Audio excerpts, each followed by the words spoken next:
शाओली ने अपनाया है नयन का तरीका और नयन को ये सुनने को मिला है कि मैं तुम्हारी दोस्त हूँ और मैं चाहती थी कि तुम यहाँ आओ। Hey everyone, welcome back to my channel. Nayanthara serial के अपकमिंग एपिसोड में आप सबको देखने को मिलने वाला है कि नयनतारा ऐसी जगह फंस चुकी है जहाँ उसे नहीं होना चाहिए और उसका सौदा भी कर दिया गया है। नयनतारा समझ चुकी है कि मैं किसी गलत जगह आ गई हूँ, मेरा सौदा कर दिया गया है और वो कुछ वहाँ पर अच्छी लड़कियां होती हैं जो उसकी दोस्त बन चुकी हैं और वो उससे कहती है कि मुझे वहाँ नहीं जाना है, मैं यहाँ से भाग जाऊँगी और अपने साथ उन लड़कियों को भी ले जाऊँगी जो लड़कियाँ यहाँ पर नई आई है।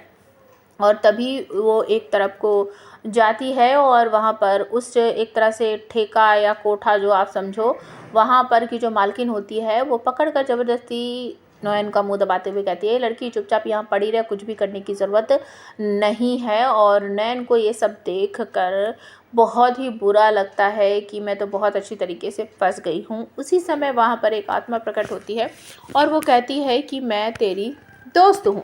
नयन कहती है, तुम मेरी दोस्त हो तो तुमने मेरी मदद क्यों नहीं, तुमने मुझे यहाँ क्यों आने दिया? जब वो गुंडे मुझे उठाने की कोशिश कर रहे थे तब तुमने मुझे गाड़ी में बैठने से मना किया था, रोका था, मैं तुम्हारी बात नहीं समझ पाई। लेकिन जब मैं यहाँ आ रही थी तब तुमने क्यों नहीं रोका, क्यों नहीं समझाया मुझे कि मुझे यहाँ नहीं आना चाहिए? तो वो आत्मा कहती है कि क्योंकि मैं चाहती थी कि तुम यहाँ आओ।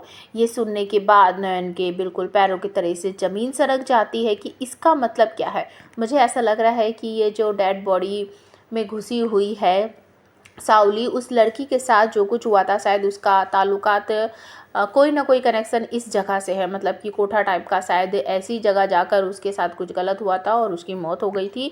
इसी वजह से उसकी डेड बॉडी उसके माँ बाप तक नहीं पहुंची थी, मुझे ऐसा लग रहा है।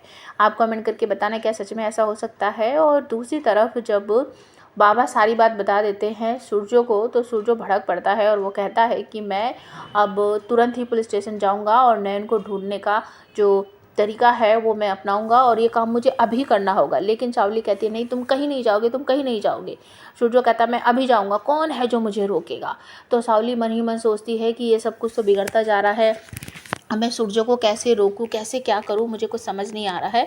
और तभी अचानक से मन ही मन सोचते सोचते उसके मन में ख्याल आता है कि अगर नयन होती, ऐसी कोई स्थिति होती तो वो किस तरीके से इस स्थिति को संभालती, किस तरीके से वो नयन अपने बस में करती या फिर क्या करती, वो किस तरीके से सूर्य को रोकती।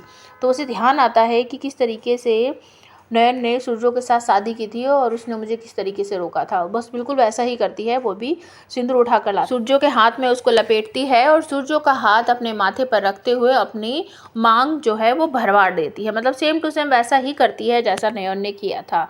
तो इस तरीके से सब लोग ये देख लेते हैं कि शाओली की मांग भरी गई है। शाओली खुश हो जाती है, मुस्कुराने लगती है और सूर्य ये सब देखकर बहुत ज़्यादा पछताता है।